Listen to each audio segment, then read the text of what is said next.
basically the execution risk. So if he somehow his financial commitment is mitigated or taken care of whilst addressing the execution risk, yeah, it would be far more easier for him to have confidence in that developer. And that's the reason why suddenly we're seeing good quality brands coming out with these payment schemes.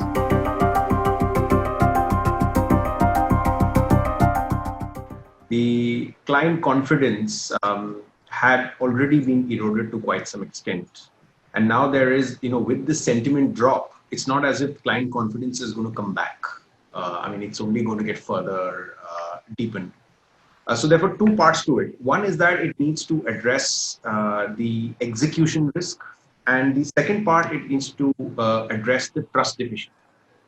And there are several layers to it, how it can come back. And the first layer is, for example, how does a strong brand, address client confidence?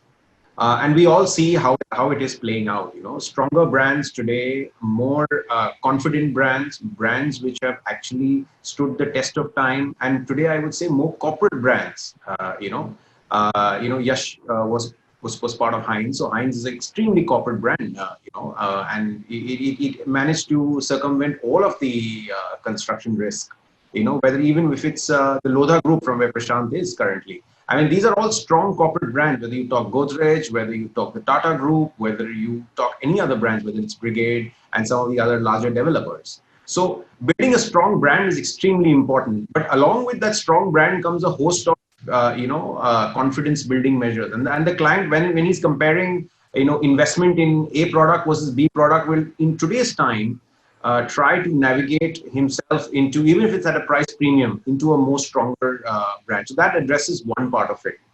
The second part of it is basically the execution risk. So if he somehow his financial commitment is mitigated or taken care of whilst addressing the execution risk, yeah, it would be far more easier for him to have confidence in that developer. And that's the reason why suddenly we're seeing good quality brands coming out with these payment schemes. And some of these payment schemes are extremely lucrative, whether it's the 1090 scheme or the 595 schemes or the 199 schemes. While the subventions have gone away and they went away early last year, which were bank subventions, these are now developers who are actually coming out with such products to address this trust deficit and thereby build client confidence.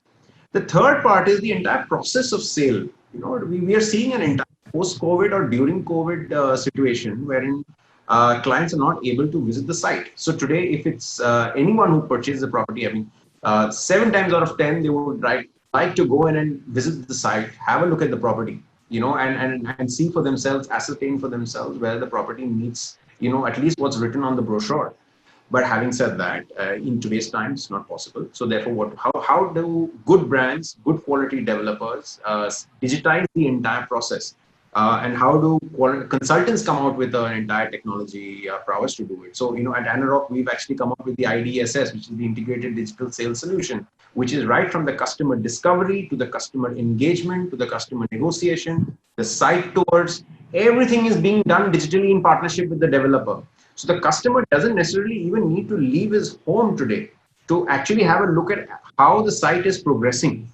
And that is something which is very important, from a sales perspective and from a customer confidence building measure perspective. So the customer from his desktop can actually see what's the approach road, what's the site look like, what is the surrounding area, what are the hotspots of social interest around the area. He is far more amenable to invest in that product vis-a-vis any other product. So this transformation is something that we're seeing automatically happen, and it will keep on increasing. The last point that I would like to make is capital protection. I mean, the customer today, there's a segment of clients, especially amongst the more premium, clients, who are, having the popular or the perception that prices will soften. So they might or might not, is anybody's guess at this point of time. But even if they do, if the developer is willing to put a capital protection guarantee at the end of it, saying that within the next 8 to 10 months, even if the price does soften a bit, the consumer will be able to get the benefit of that price softening. or the fact is that if he is put in a booking for a particular property, at the end of the day, if his requirements are not met within a period of 90 days, or his expectations are not within a period of 90 days, his blocking amount is refunded.